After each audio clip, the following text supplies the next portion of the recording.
Okay. Um, so can you all see what I'm sharing? Yeah. Yes. Okay. Yes.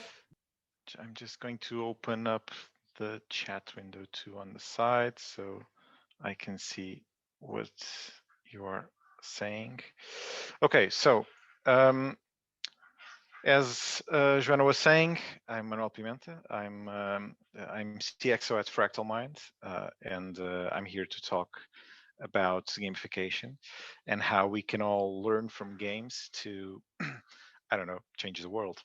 So 2021 is kicking off with a bang. So let's see if we can learn some things from games to change what is happening around us. Just to give you a quick overview, Fractal Mind, the company I work for, is a company that designs and develops solutions in the gamification and design thinking space. So we work with clients from a lot of different spectrums, a lot of different business areas, always with this mindset of how can we take what we know from games that works, or how can we use processes like design thinking to create more, to improve experiences for users and for users from customers to employees. Okay, uh, and you will see this difference right now. A lot of the projects that we do are targeted for employees of organizations. So we help organizations transform everyday experiences for their employees, but we also have done some projects for end customers, so from marketing campaigns to platforms for engaging esports community in Portugal. We've also helped gamify events, education and training. So just to let you know that I'm not just a guy that discovered gamification yesterday. So we've been doing this for some time now in a lot of different contexts. And so my mission for you for the next 60 minutes, my mission is to try and try and transmit to you what is gamification, why should you care about it, and give a brief overview of how can you maybe apply it. Uh, just as a reference, we normally conduct workshops for 2 hours, 4 hours, one day, 2 days. So we can go in a lot of different depths into it, and let's see what we can do with 60 minutes. Okay.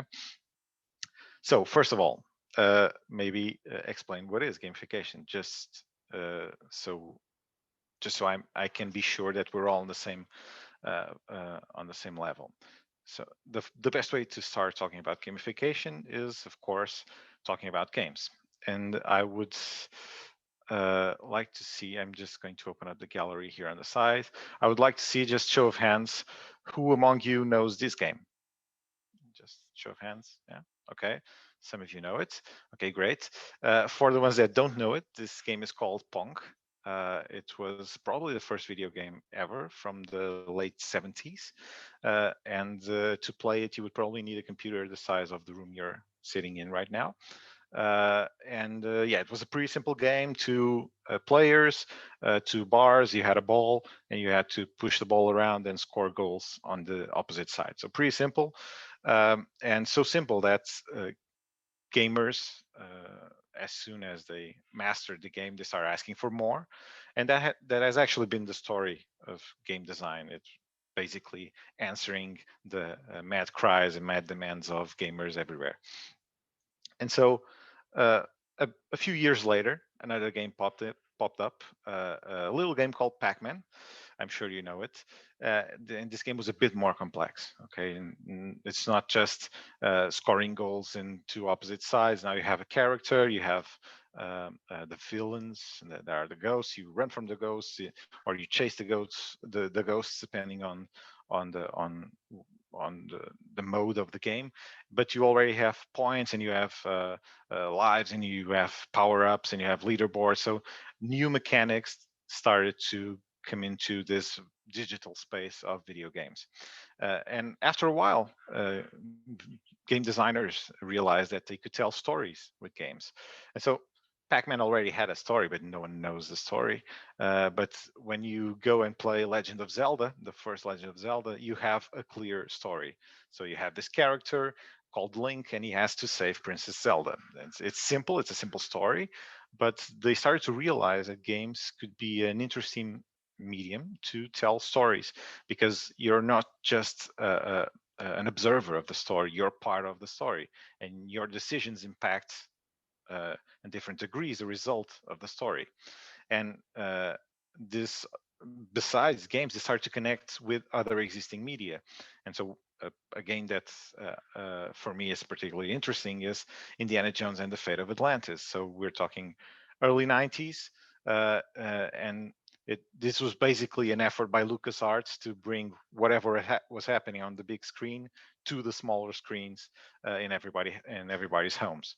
And so this is a new story of Indiana Jones that only happens inside this video game. I played it as a kid for a lot of hours, more hours than I care to admit, uh, because of the story. So again, uh, the ability that games have of transforming the the story experience into something completely different and much more engaging. And if you fast forward a lot of years, you get to games like this one. So this game, for the ones that don't know it, this game is called World of Warcraft. Okay, is one of the games with most players of all time. So one of the top games of all time. This game was launched in 2004, and if you don't know the game, basically what happens is you have a character in this virtual world, this fantastical world online, and your character can be of a different race, a different class. You can be a warrior, a mage. You earn experience points, and you gain new skills, new weapons, new armors. So this a whole fantastical experience that happens in an online world. What also happens is what we see in this picture is battles that involve different players, teams of 20, more or less, facing a joint opponent. So in this case, they're fighting that big guy in the middle, and they're all wearing their headsets. They're all communicating with each other. There's a guy that's the team leader, and he's shouting instructions to everyone. He's looking at all of the skills of his teammates and directing them. You, the big guy, get in front. You attack from behind. You heal those guys. And he's probably 15 years old. He's been doing it for some time now. Before that particular fight, they were training, so they had he has to handle human resources of his team of 200 and choose the 20 that are going to fight this particular monster. So there's this whole universe that started to emerge on top of games. And so a curious number related to World of Warcraft is, at some point, a magazine called Kotaku decided to um, uh, calculate the amount of hours that World of Warcraft players were spending online. And so this was done in 2012, and the game was created in 2004.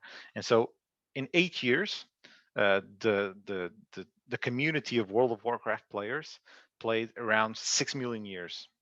Okay, so in 8 years, the amount of hours that they played together amounted to 6 million years. Okay, just to give you a scope of the level of participation that these online communities have.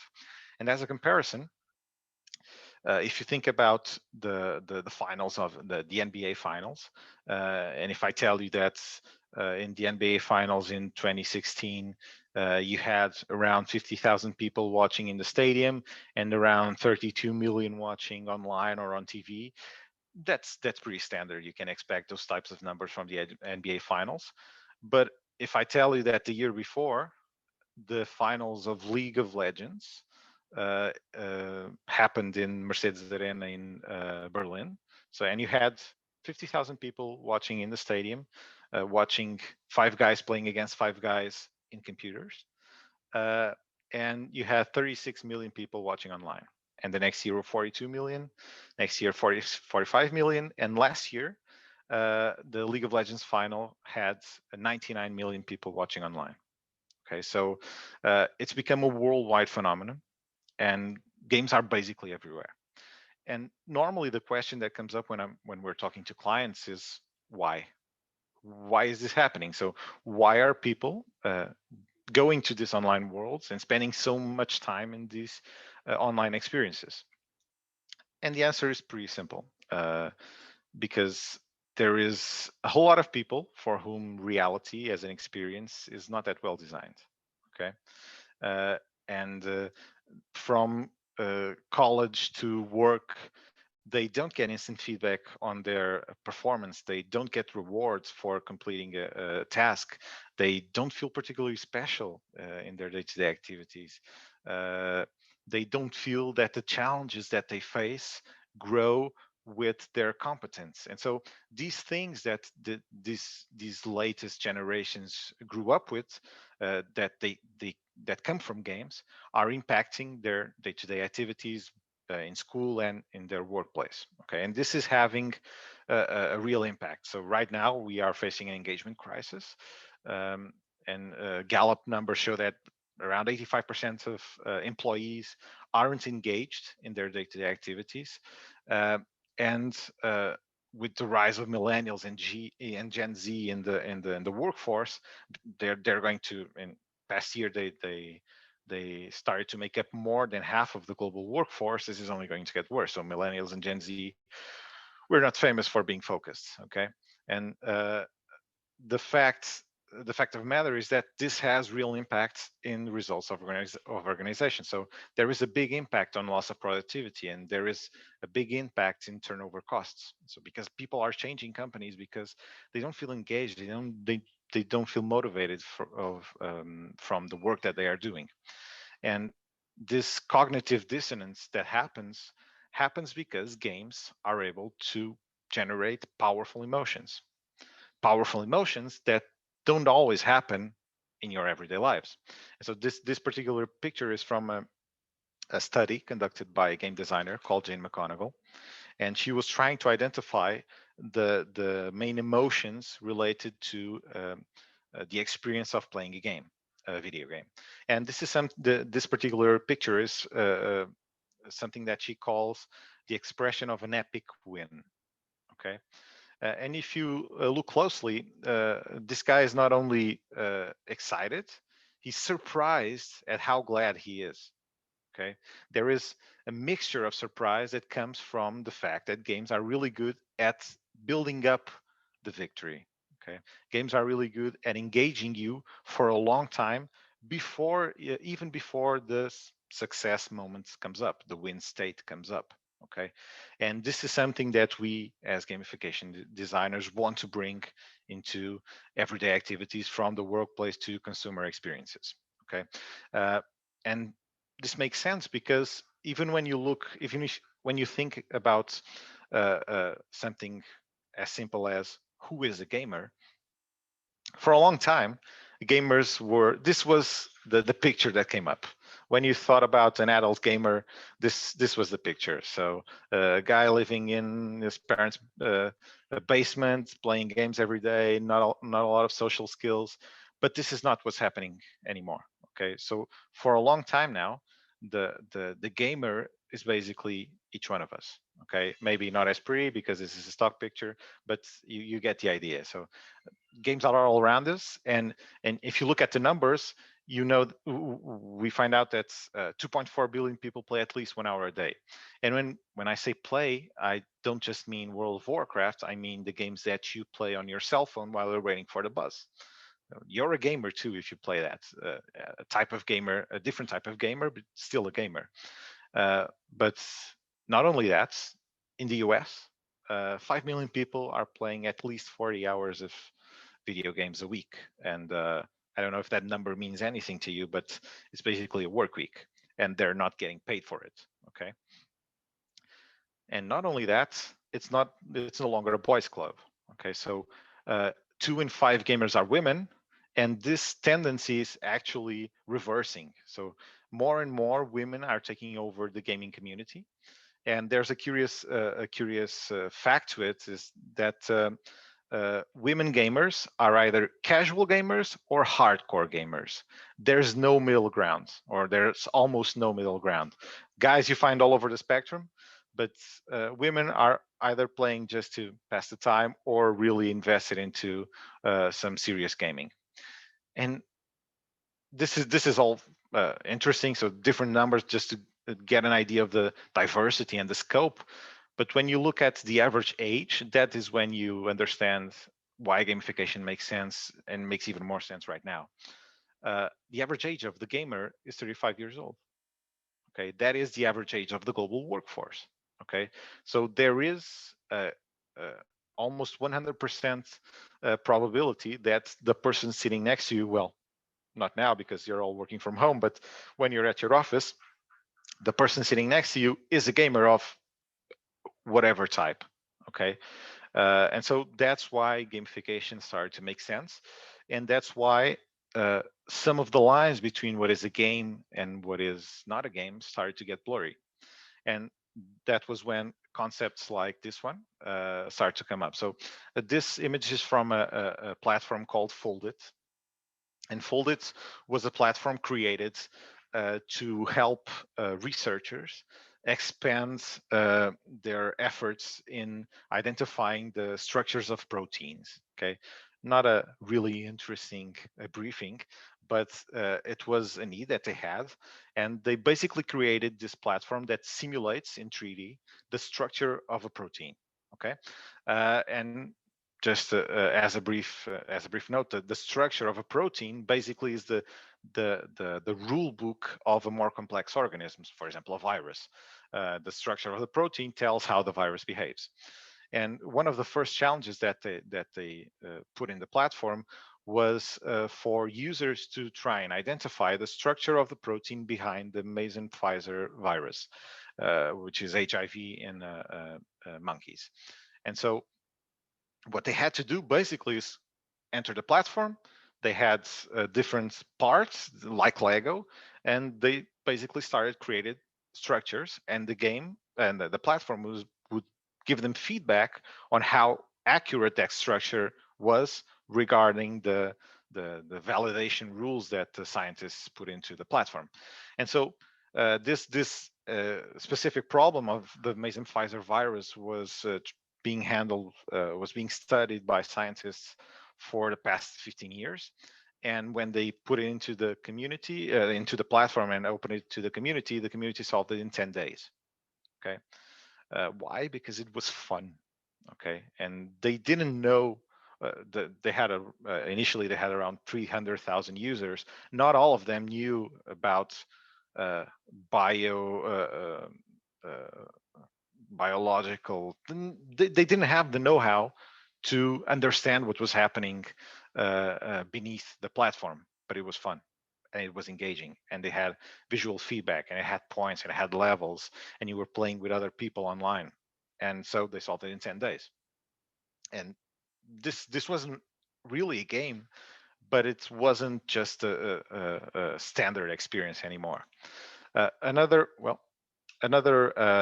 example that I always like to share is the wiki of World of Warcraft. So you have that game that everybody spends a lot of time playing, and then you have a wiki created by World of Warcraft players that has the entire knowledge of the game, and it is a really big game.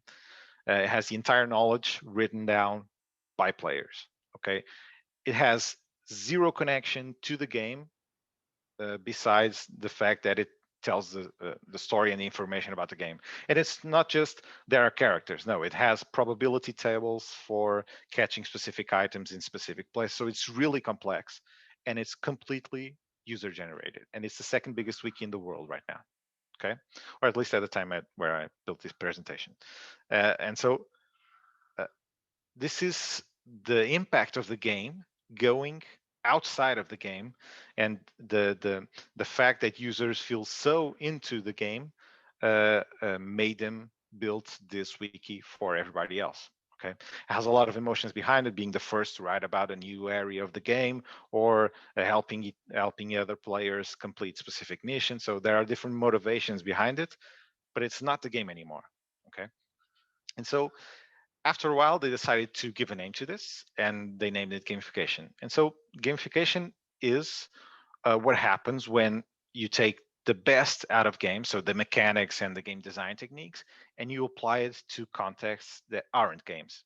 Okay, and under the hood, what is happening is basically you have a human-centric design approach. Okay, you have a lot of different game mechanics and game design techniques, and you have some behavioral science. And why? Because normally playing games is completely voluntary. It's one of the premise of playing a game is that it is voluntary.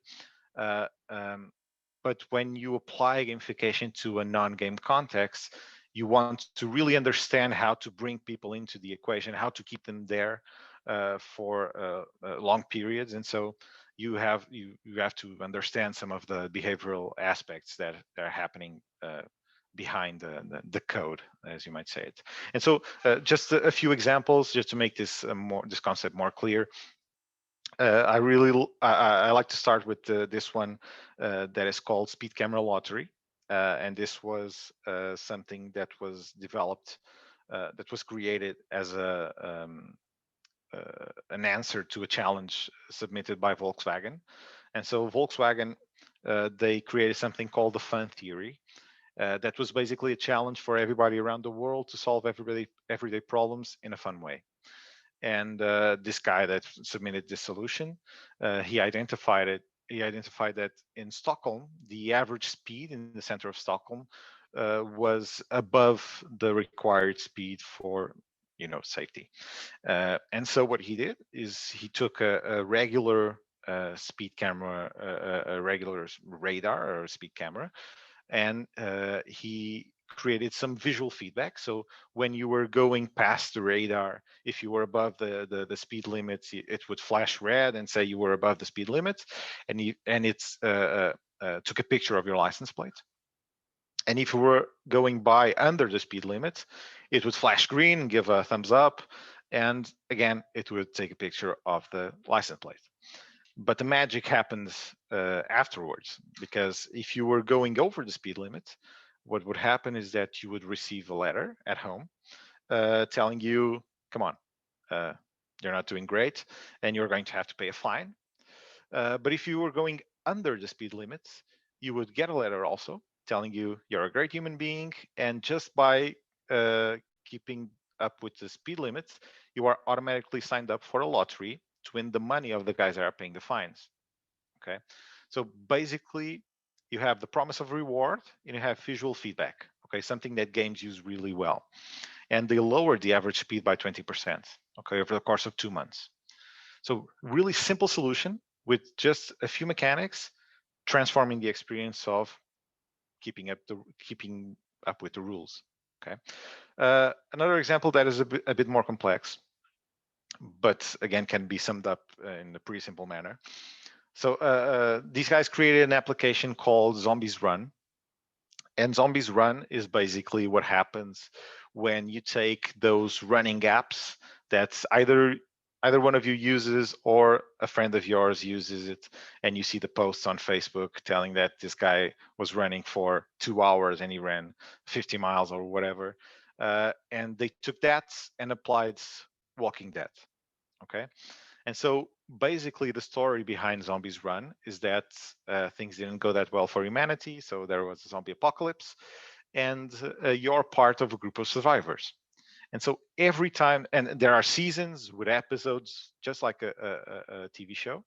And every time you go for a run, you put on your headphones and you choose an episode, and you start hearing the narrator talk about a group of survivors that you have to go and save, or you have to go and pick up fuel, or you have to go and pick up supplies.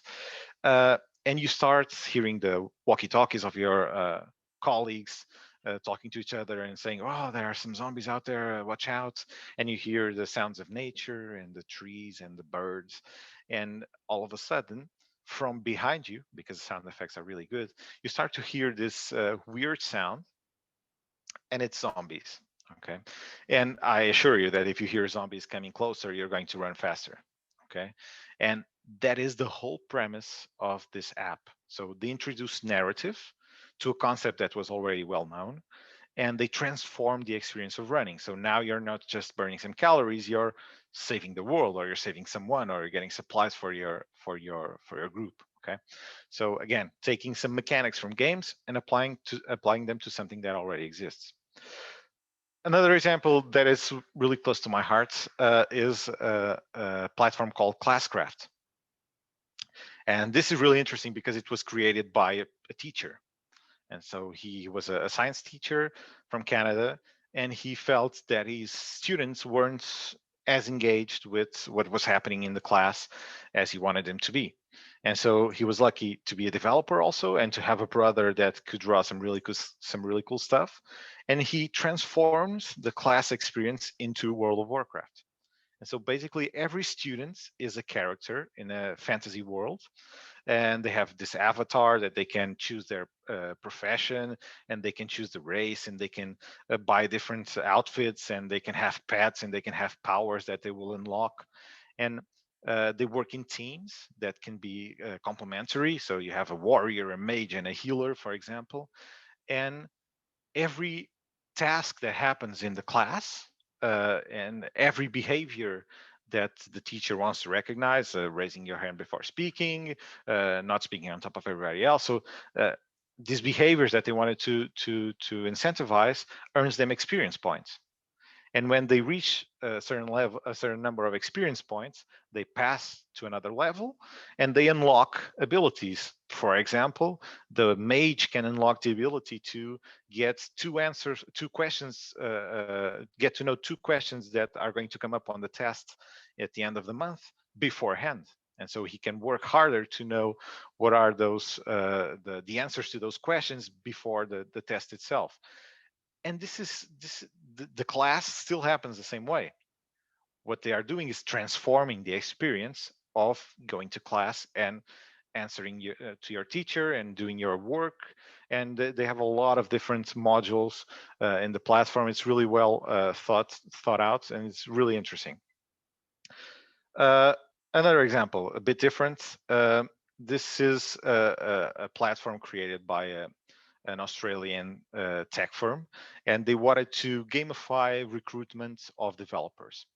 And so they basically created a wrestling game that you could play by entering lines of code, okay, or lines of pseudocode. So you would say punch high, or kick low, or protect, or whatever. And so, and you would be fighting an adversary that the platform would create for you, and they would have different challenges for you to solve, and you would have to be typing in real time to address those challenges. And again, this seems pretty weird, but for them it was pretty important to understand how their candidates would react under pressure, how would they solve particular problems, and they transformed it into something akin to a game, but it's a recruitment platform. Okay, a simple one, really cool, from Brazil.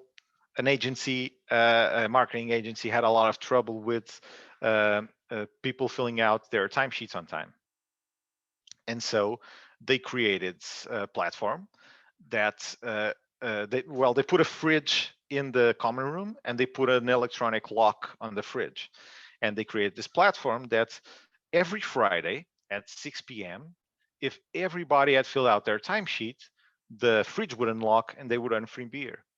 Okay, just that. And you can imagine what happens at 5 p.m. on Friday. Everybody's going nuts and going, "You have you filled out your timeline?" No, no, no. This is on YouTube. You can look for it. It's really interesting. You have this progress bar of people that are of well, they don't point out who hasn't filled out the timelines, the timesheet, because it might get violent. But it's a really simple solution. Just provide feedback, provide encouragement, and everybody has fun, and they had 100% compliance with their timesheet. Okay, Google did something like that for their travel expense program. Okay. Finally, another example that's a bit closer to home because we developed it, is something that's called Vorten Winners. Okay, so Vorten, as you know, is the biggest tech retailer in Portugal, around 200, 300 stores, 3,000 employees. and all of their day-to-day activities are gamified. Okay, this was a project that was started being developed in late 2013, so it's probably one of the longest running employee gamification projects, surely in Portugal, probably in Europe. Okay, I'm not sure if it's probably in the world. Uh, and basically what's happening is that every store employee has a dashboard that gives them instant feedback on how close they are achieving, how close they are to achieving their monthly goals. Okay, because this was something that they felt they didn't celebrate enough. The fact that they worked at Fortin, they had no feedback on how close they were to achieving their monthly objectives, and sometimes they wouldn't achieve those objectives simply because they didn't know that they were just one fridge away of achieving their monthly goals. And so now they have this dashboard that gives them instant feedback. They can see how they're faring against their peers, how their store is faring against other stores. They have these milestones that they can achieve and earn some badges. The points that they earn for overcoming their monthly goals, they can trade them for products on the Vorten online catalog.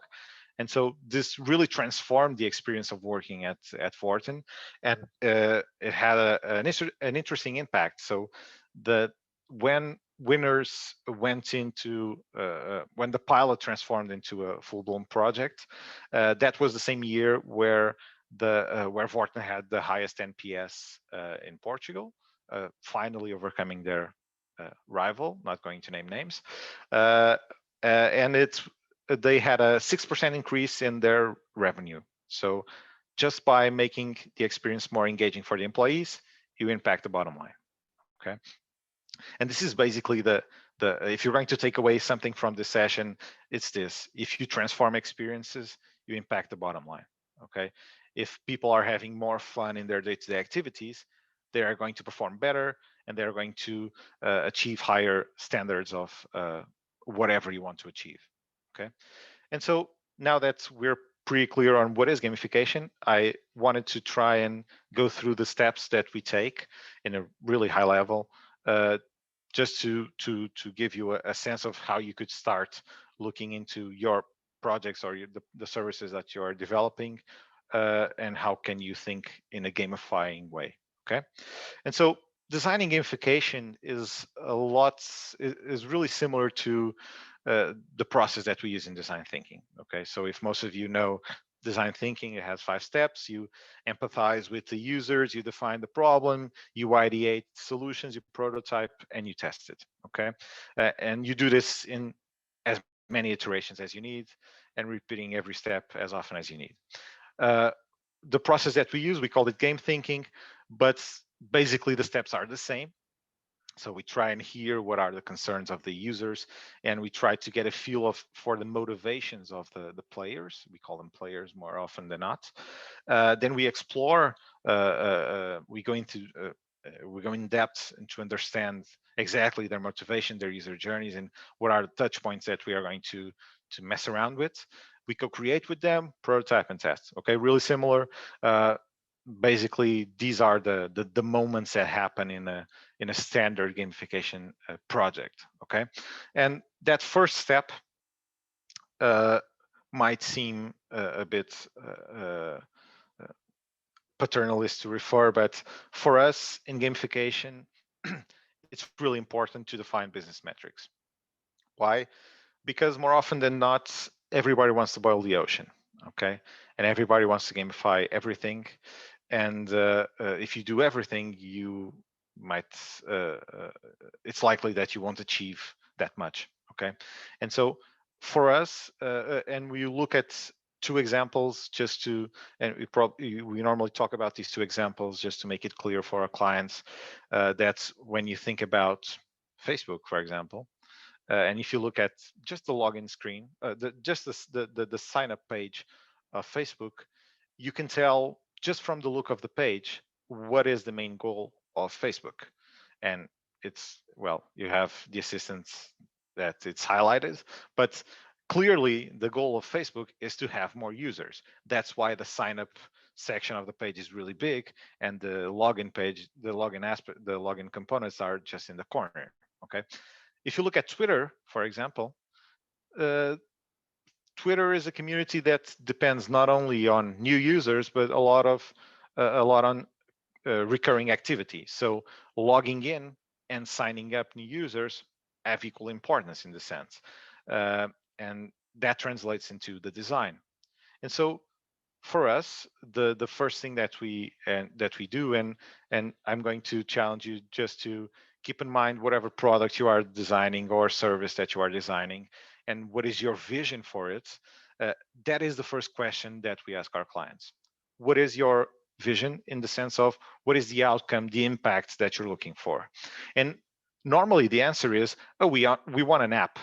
Uh, and again, we want to tell for what. Why do you want the app? What do you want to achieve? Why do you want to gamify? And we need to ask this. Well, everybody should ask this, but for us in particular, it's pretty easy to have fuzzy gamification solutions, okay, or gamification solutions that have fuzzy metrics. We just want to get people engaged. Well, this doesn't achieve anything by itself. Okay, and so for us, and we are pretty strict with this, we really need to define the business metrics before starting any aspect of the design process. And so in gamification projects, normally these metrics are either getting better results, and I say better results for employees or for customers, uh, going viral, or increasing engagement. These are the most common types of projects and the most common types of challenges that we get are around these types of metrics. And so the first thing that we do after this is, okay, you want to get better results. What are the KPIs? How do you measure them? What are the systems? How can we get that information? How often can we get that information?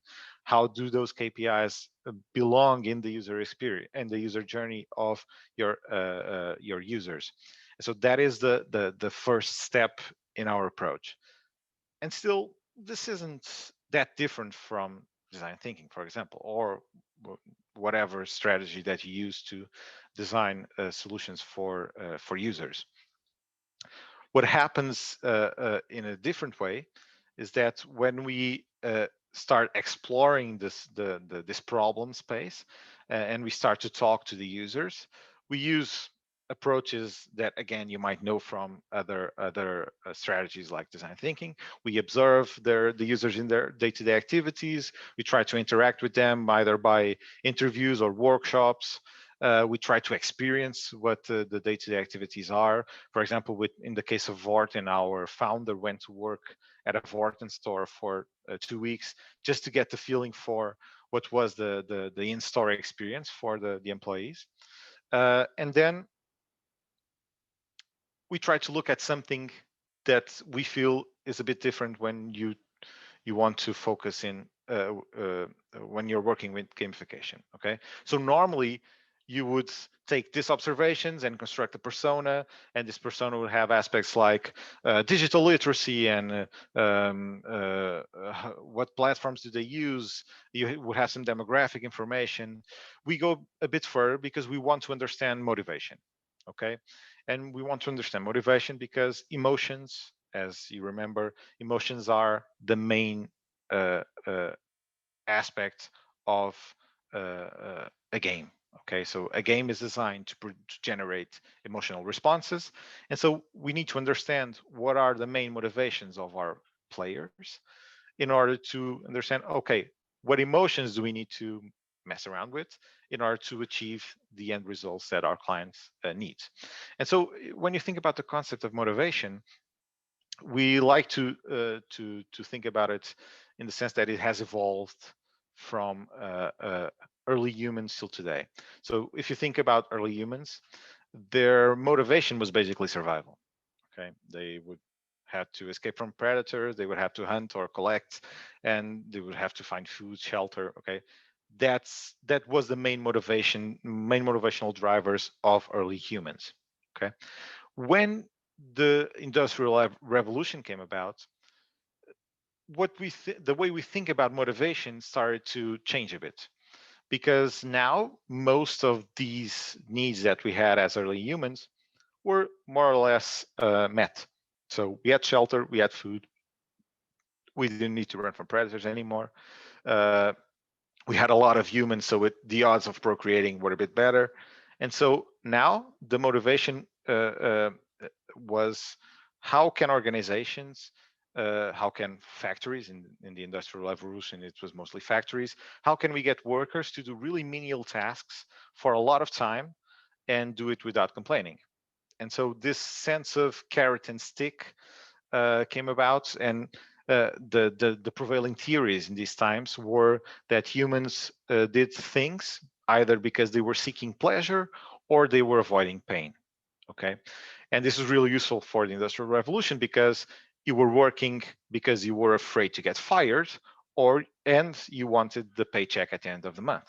Okay, so the problem came when you achieved a new era of motivation, where a lot of the newer generations are looking for more intrinsic motivators in their day-to-day activities. They are looking for meaning in what they do. They are looking for personal connections.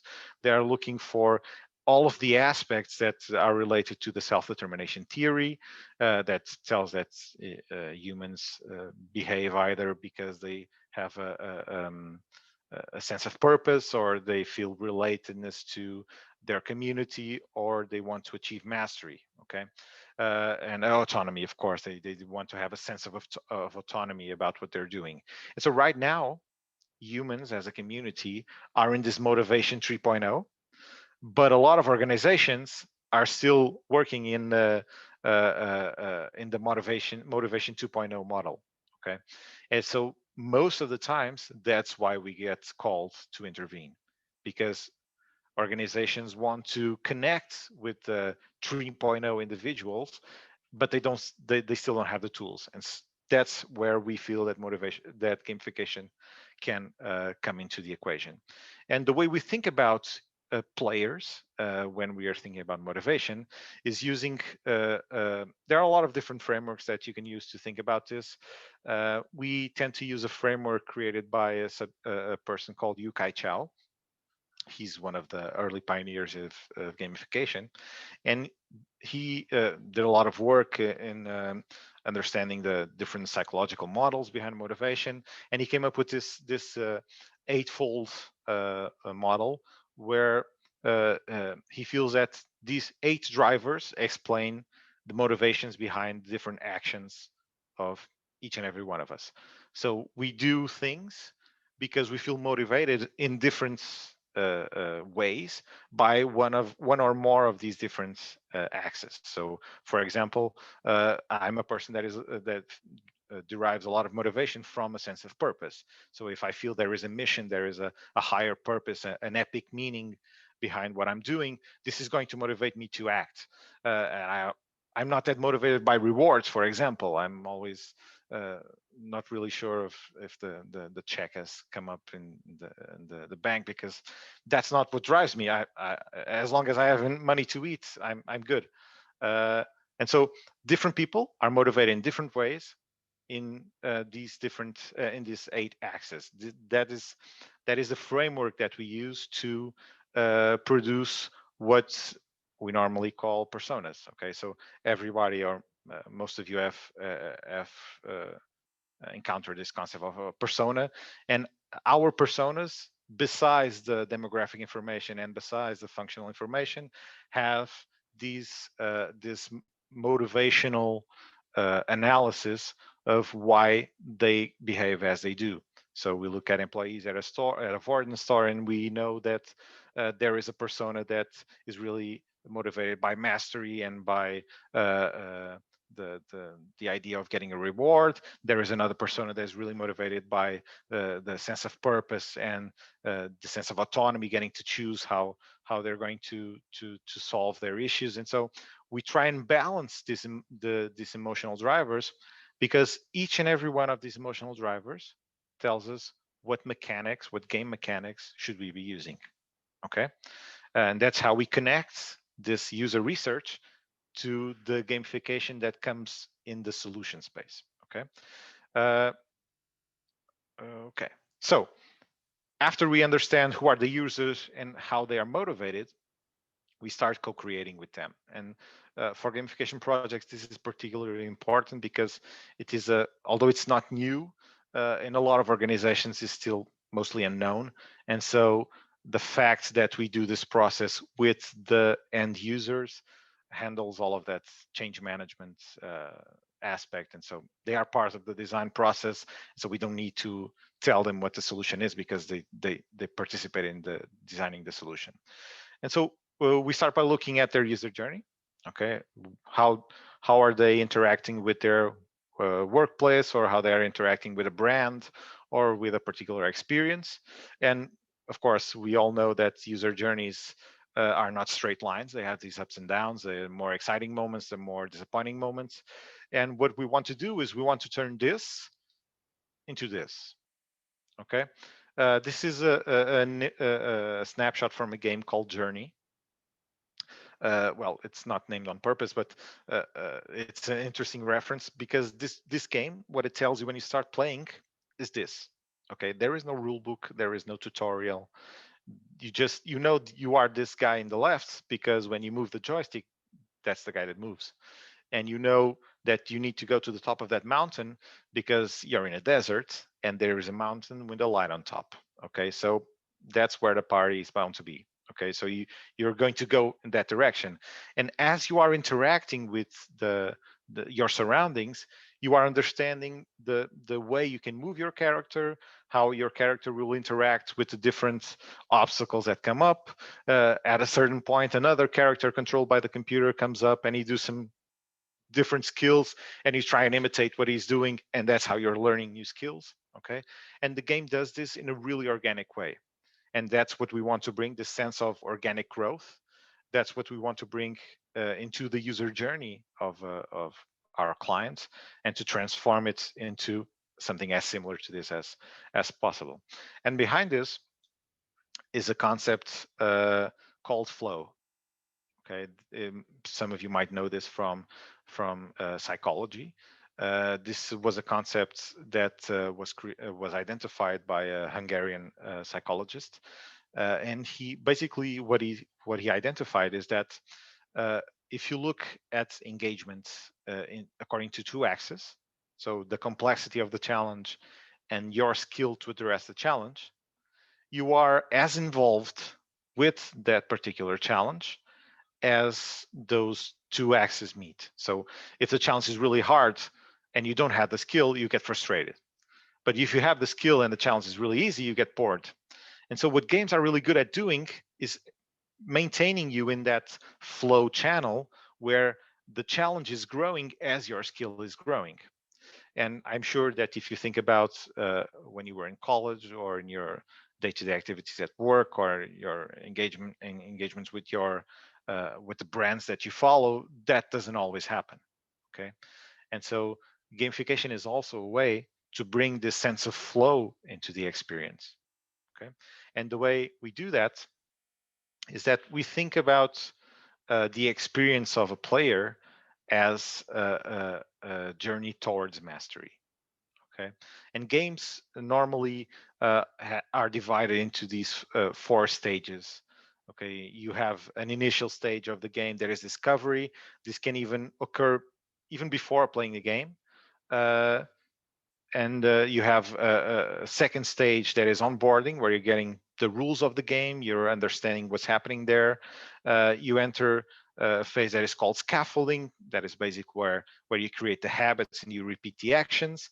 And then you achieve a phase that is called mastery, that happens after you overcome the core experience of the game. So in games, you have an example like World of Warcraft that we talked previously. The goal of the game is for you to grow your character and kill monsters. Okay, this is the goal of the game and the core experience of the game. But at a certain point, everybody was in the maximum level, and they were asking, well, what can we do? What can we do now? And so they created things like you can have a profession in the game.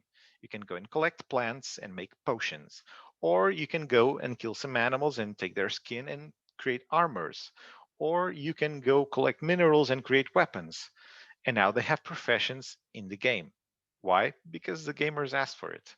Okay, so it's completely besides the core experience, but it's still keeping people engaged because then those people that are masters in the game can onboard the new users. Okay, and if you think about something that most of you know, if you think about something like Facebook, these stages also occur. So you get an invite for Facebook. This is the discovery stage. The initial onboarding stage is when you follow the hints that Facebook, the UI gives you.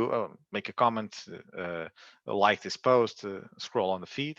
Okay, and this is what starts happening recurringly. You scroll on the feed, you post, you like, you start following someone, and you do these actions on and on. And then at a certain point, you achieve mastery of the platform and you start looking for other things to do. So what can you do? You can create a group around a particular subject, or you can start selling stuff on Facebook, or you can start buying stuff for Facebook. Okay, this is besides the core experience of Facebook, but it keeps you there. Okay, uh, and so after we understand this experience and after we design this whole experience, after we take the day-to-day activities, for example, of a store employee, and we apply these concepts to that stage, to that journey, we start prototyping solutions.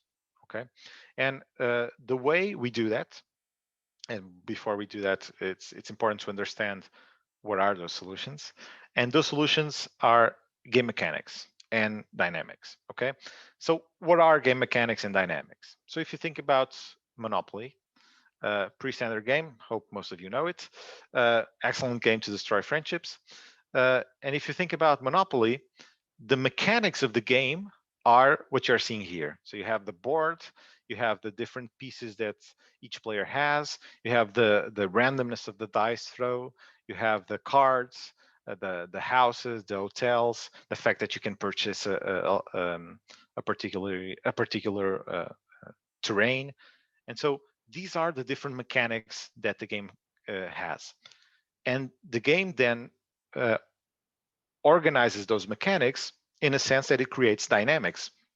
So you interacting with the mechanics are the dynamics. So the fact that you are engaged by you are curious by the randomness of the dice, the fact that you hog your get out of jail card and you try and sell it, or you try and I don't know, uh, blackmail someone for that card. So these are the dynamics that come into the game because you are interacting with the mechanics, and your personality is resonating with the mechanics. So people that are really competitive, not so great at Monopoly because you are going to get your friends angry. Okay, but if you are really passive, maybe you are not motivated to play Monopoly because it's supposed to be really competitive. Okay, and this is something that we call the game psychology, and uh, those emotions that are behind the interactions of the players with the game mechanics are exactly what we are looking for when we are designing gamification solutions. And we are looking at the loops that happen in a game, and we are going to try and recreate those loops in the ongoing experience. And these loops are pretty simple. This is something that is called a habit loop. Uh, and basically what it says is that in order to perform an action, a user needs to be motivated to perform that action. He has to get feedback on that action. And if you want the action to be repeated, you have to give them an incentive to repeat that action. Okay, this is a habit loop.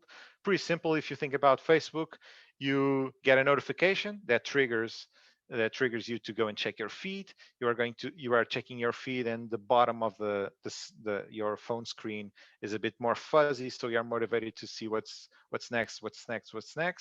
After a while, it's been 10 minutes because it's always giving you feedback. Oh, new stuff coming up. You see the picture that this guy posted, you see the comment or whatever, and you are kept in this loop that transforms into a habit. Okay, and so then what we do is we take that habit loop and we apply it to the mastery mountain.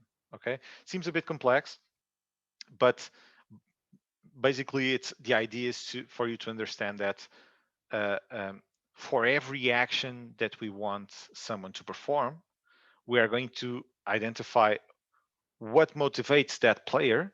So for example, if I'm motivated by a sense of purpose and you want me to post on Facebook, you are going to try to use a mechanic that resonates with my sense of purpose.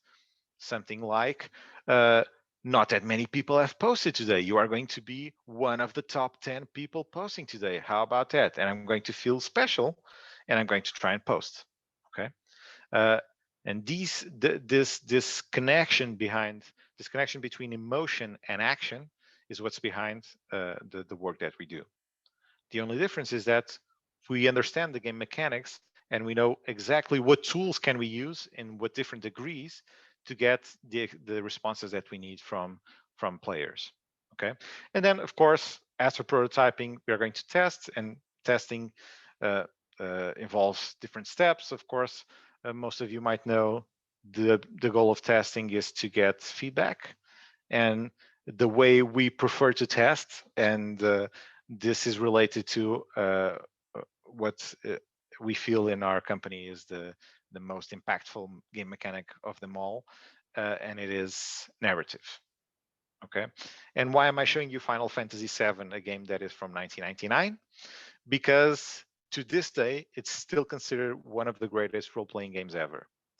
Why? The graphics aren't great right now. Okay, it's 1999. I know it's just been 20 years or so, but the graphics were really nasty. But the story is really good. Okay, and for us, this is kind of like a mission statement. Okay, the first thing that we do is try to identify what is the story that we want to tell. How can we take the journey of a user and tell a different story? So a guy that works at Vorten isn't just working at Vorten. No, he's getting feedback on his work. He's getting a sense of belonging to the company, adherence to the company values. He's becoming a higher level of employee. Of course, different clients allow us different degrees of narratives. In the case of Vorten, we didn't have that much space to go wild, but we've done a lot of crazy stuff. We've done pirates, we've done travels, we've done climbing summits. We are now working on a narrative that is involving race cars. We've done football. So depending on the context and the culture of the company, we can really experiment with these different ways of transforming the story that we are trying to tell. And then we just go wild with storyboards. Okay, we do a lot of different, we basically transform user stories that we all know, that can be simply functional. Now they can be transformed into a story that can be something like a recruitment platform that uses pirates as a theme. You're not a new recruit, you're a seafaring mate that is going to choose his next boat, and the captain is going to ask you what are your skills, and you're going to be challenged by the other crewmates on your skills. It's still a recruitment platform, and the steps are still the same, but it's a new story.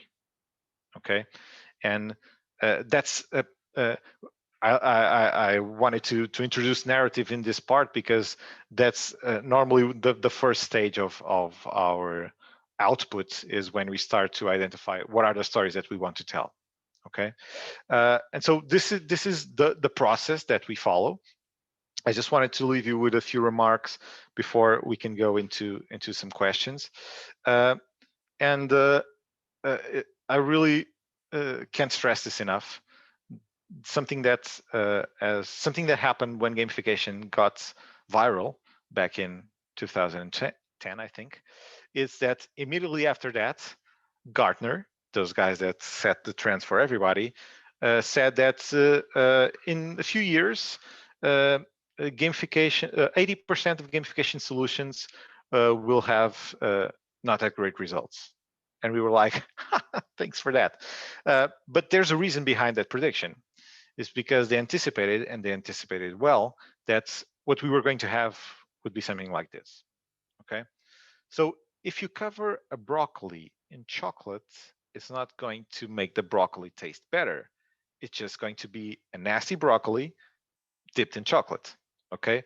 And most of the solutions that started to come up in the early 2010s, and still come up more often than not, are basic solutions that just don't transform the experience. They don't try and understand the experience behind the what the users are looking for, and they just pile on some mechanics. Let's just give them points and badges, and let's just put some quizzes and some leaderboards, and it solves everything.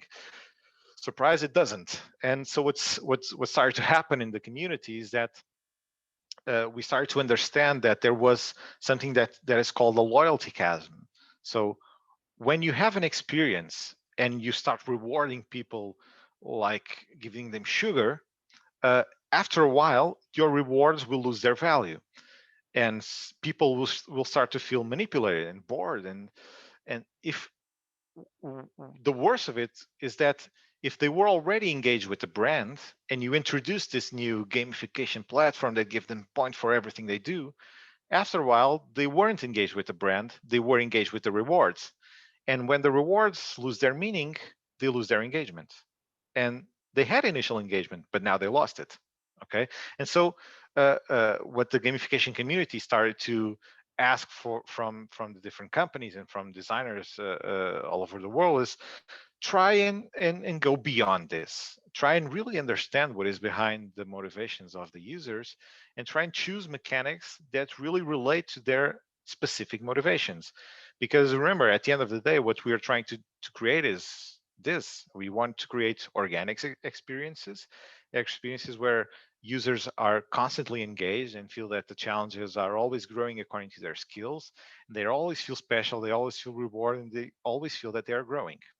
Okay, this is a big deal for us because a lot of the times our competitors have like these closed off products that, oh, we have all of these solutions and it fixes everything, but they use the same product for different spectrums of problems. And uh, uh, and for us it's really important beforehand to really understand what's happening beneath the hood, before we start to say what the solution might be. Okay, so if you would like to know more, there is a lot of stuff out there. Okay, a lot of online content, a lot of books, and there are some online communities that are really uh, have a lot of engagement. And so regarding online content, there's a lot on YouTube. There's a Coursera course that is really good on gamification, that one of the first ones that I did. And so there are some interesting books, a lot of gamification books, but I really like to focus on uh, the ones that sustain the practice of gamification. So, Drive from Dan Pink is really useful to understand the intrinsic and extrinsic motivators. Looking at fun, the theory of fun from Rafe Koster is really interesting for you to get into the mindset of a game designer. And Reality is Broken from Jim McGonigal is really huge in the gamification community. Basically, she's a game designer that says games are going to change the world and going to transform everything, which is good for us. And of course, there are some communities on Facebook, Gamification Hub and Octalis Explorers. Uh, just a lot of experts out there that are open to share their knowledge and their know-how. And that's it. That's what I had to share with you. And I think it was, yeah, about time. Uh, and yeah, I'm open for questions if you have them. Thank you so much. Thank you, Manel. It was brilliant. I will invite you guys to unmute yourself if you want, and to pose questions to Manuel. I will save mine for last. I want to hear you first. So I'm just asking all of you to unmute, so you will be able to do it if you want. I'm looking at some questions in the chats. Yeah, Yeah, a lot of Joanna things posed there. the question a while ago, and Bruno was engaging with her. Joanna Flores asked, "Do you think that Pleasure. there has to be a line that separates a gamified experience from a game? What draws that line? Because there's a clear difference in terms of complexity between the car Yeah, speed examples and the classcraft. The latter has more than some mechanics applied." well, we tend to differentiate it in a really clear way. So uh, when you play games, you are taking the user out of the experience that they were involved in. For example, if you think about an employee, and if you want to introduce games into their day-to-day activities, they are going to have to stop working to play the games. Okay, so you are uh, introducing another type of experience. You are not transforming the existing experience. And with gamification, what happens is we look at the complete user journey as is, and we are going to understand what are the pain points, what are the different touch points, what are the different moments that we want to either celebrate or introduce additional engagement, and we introduce mechanics into the experience. So the experience itself is still the same. They are still selling products. They are still in school learning. They are still driving, for example. But now they have game mechanics that give them feedback, give them incentive, uh, whatever the mechanics that you use. For us, that is the main difference. So it's the sense that you are inside the game zone, or you are still in your experience but being engaged by game mechanics. Okay, in learning in particular, that is really important, a distinction, because when you are playing a game to learn, you are learning how to play the game. You are not focused on what the game is trying to teach you about math, for example. But if you gamify the learning of math, you are still focused on learning math, but now you are challenged by a quest, or you are getting trying to get a better result because you want that reward at the end. Okay, that is a big difference that in learning in particular is really impactful. Okay. Manuel, we have another question here from Lacey. Do Yeah. you have any suggestions on frameworks to use or structure for creating speculative design projects with gamification context? If it's a project that is more hypothetical, an exploration of what could be, no existing client or physical product. Hmm. Well, the frameworks, because you are always looking for um, um, so because gamification involves mostly two sides of an equation. It involves understanding the motivators, and it involves the mechanics that relate to the emotions. The framework that you use to build that that uh, um, isn't that important, because at the end of the day, you if you want to create a speculative design process, if you want to explore a new approach, or a new way of working, for example, uh, what you are always going to look for is, okay, what are the goals that I'm trying to achieve? Who are my users and what motivates them? What behaviors do I want them to perform? And okay, now I'm going to choose what are the mechanics that trigger those emotions and that are going to motivate them to perform those actions. Okay, so uh, uh, you apply basically the same formula for every project that we have. What will differentiate is how immersive do you want it to be, how many people are going to play it, and of course the different emotions, and is it digital, is it physical? Uh, those axes are more impactful on the process that we use. That's the um, that the type of design that we are doing.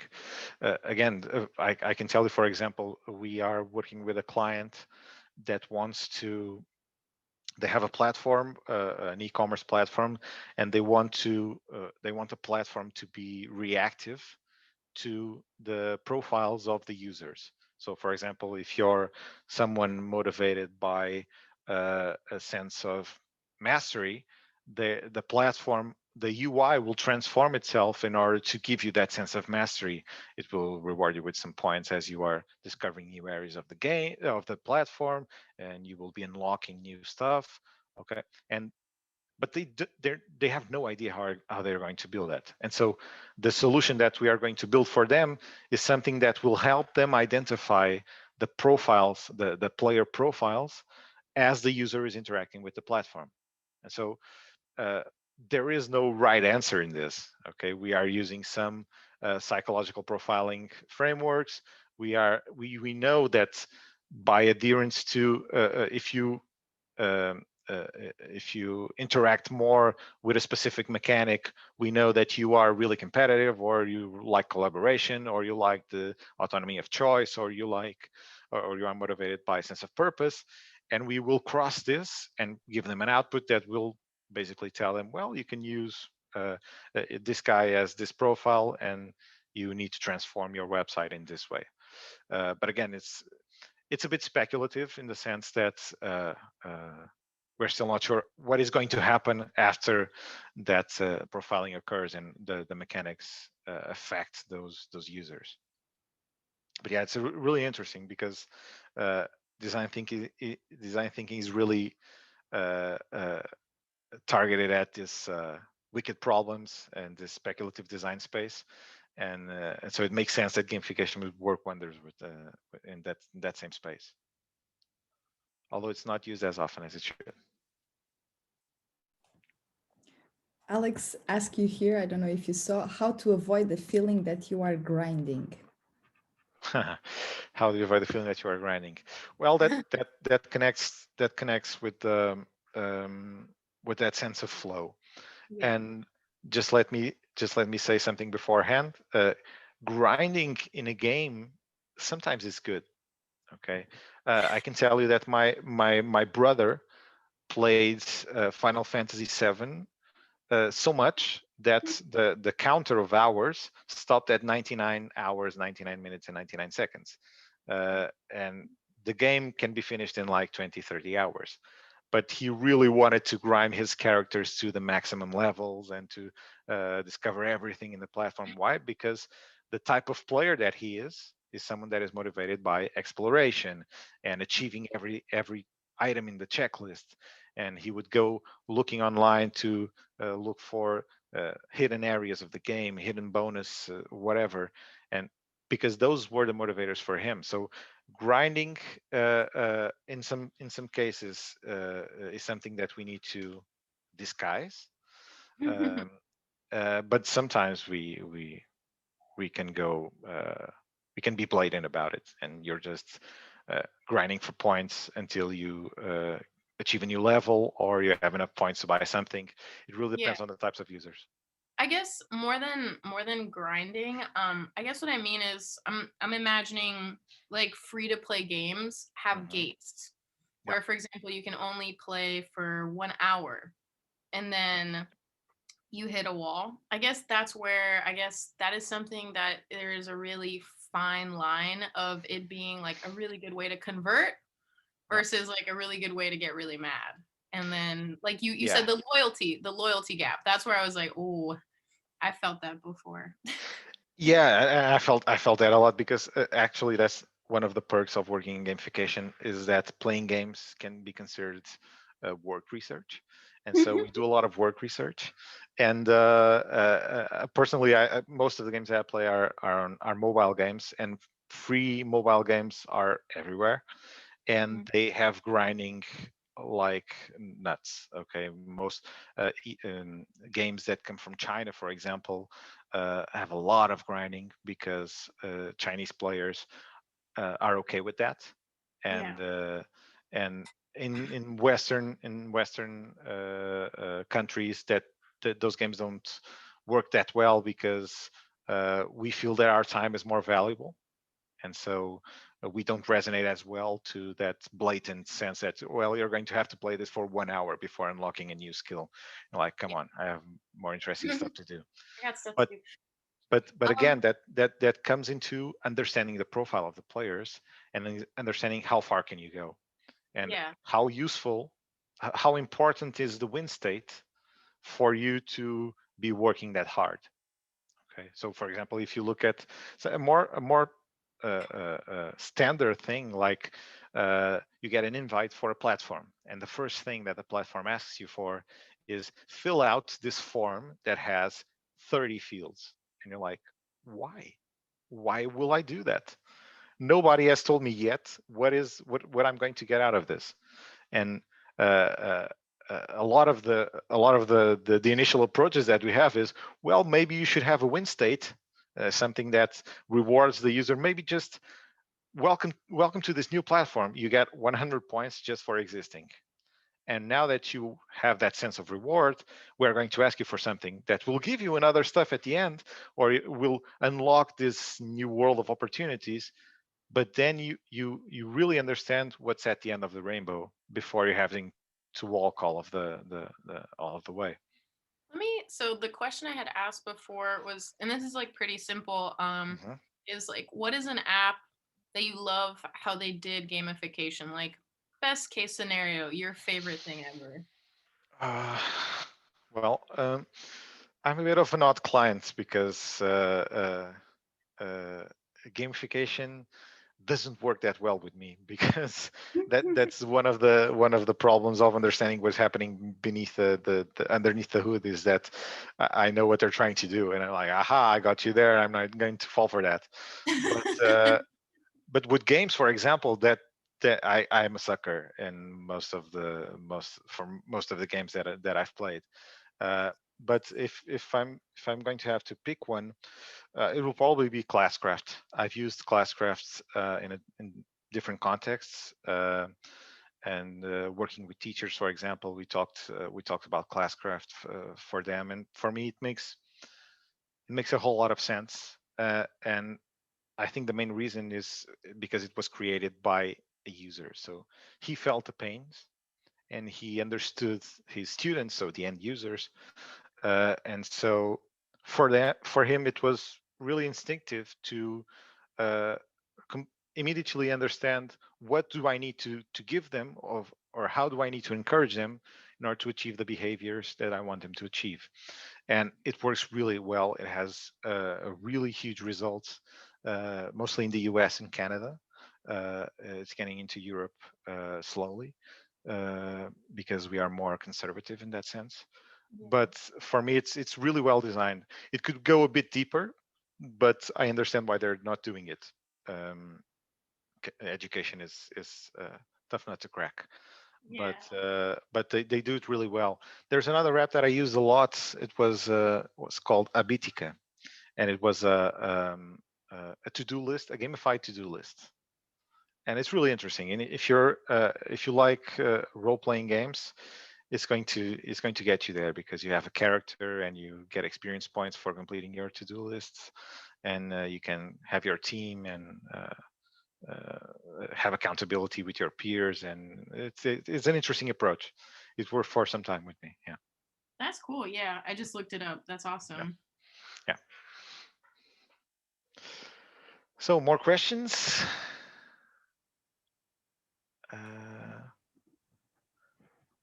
I It's just think. saying if somebody would do, but yeah, both Duolingo and the Bitica, they are actually pretty cool. I have one question for you, Manuel. A few Sure. years ago, there were a lot of articles related to how gamification was very dangerous to use with employees. And I know that in your personal, like professional experience, you have done a lot of this. Hmm. And I'm kind of anticipating your answer because it's a bit what I think. So just do the research, know the employees, and you know how you have to build it for them. Yeah. But I wanted to know more your opinion and if you ever had a project that you felt that it actually became a pain for some of the employees, and there were some that actually were disengaged by it. Hmm. Well, I don't think we've ever had a project where the impact was negative. uh, I, we've had projects where engagement uh, wasn't nearly as much as we wanted, and has to do with a lot of things. We've had users that,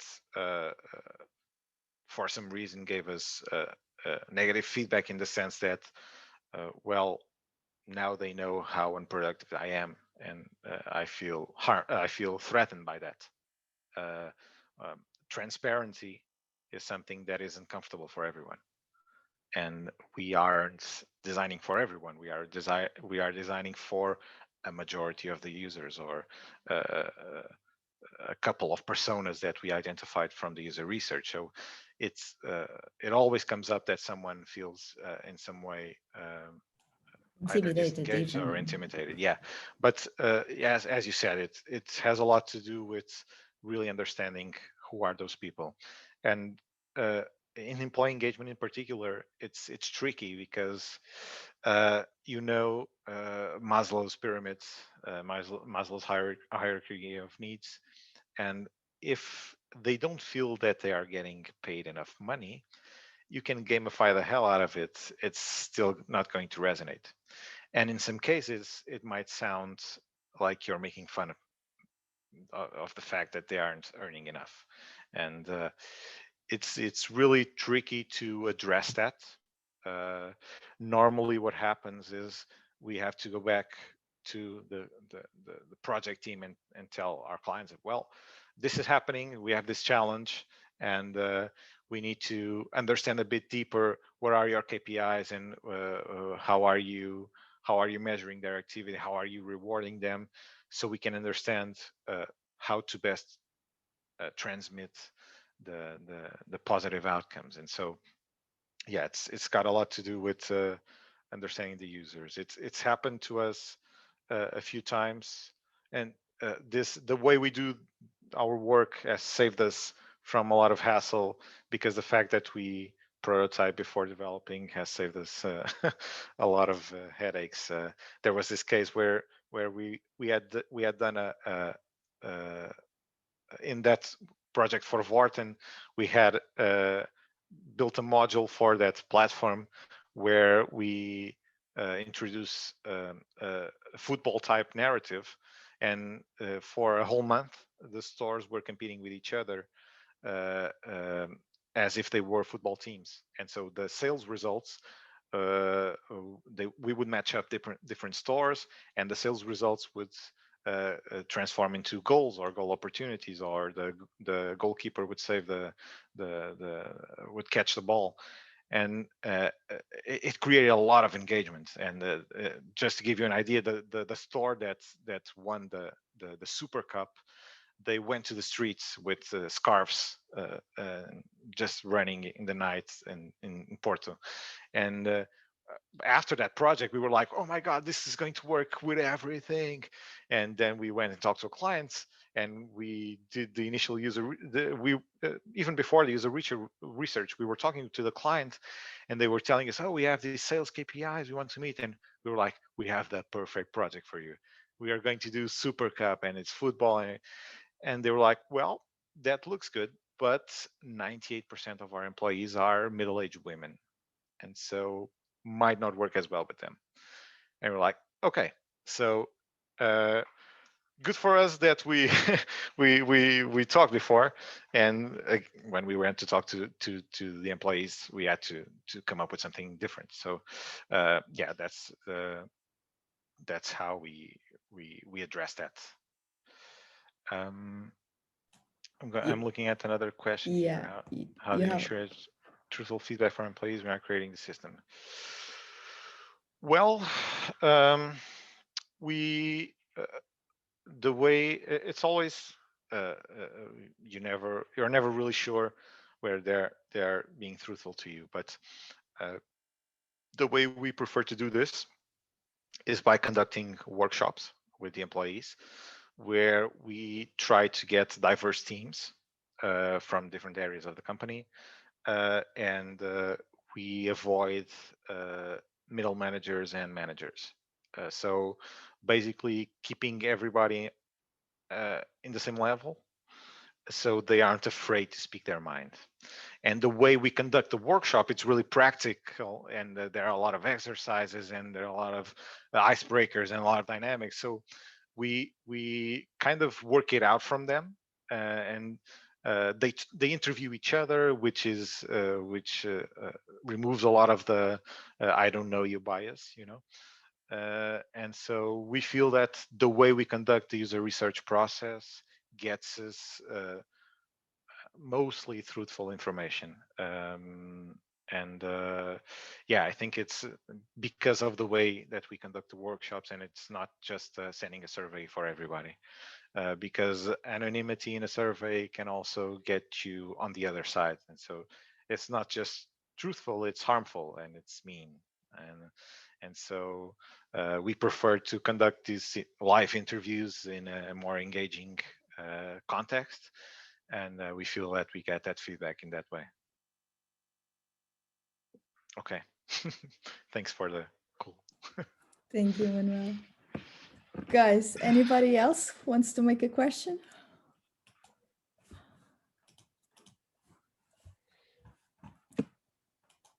I think they are probably wanting dinner by now. Yeah. Aren't we all? Guys, if you don't have further questions, thank you all for coming.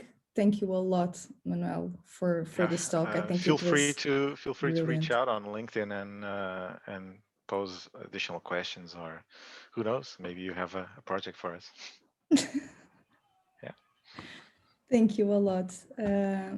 So you have Manuel's email and Instagram. Be sure to keep in touch. In 2 weeks, we will have another talk with Gonçalo Veiga talking about escalating teams. So be free to join us again. And once more, thank you all. Thank you, Joanna, and thank you, Manuel. Thanks. Thank you. Good night.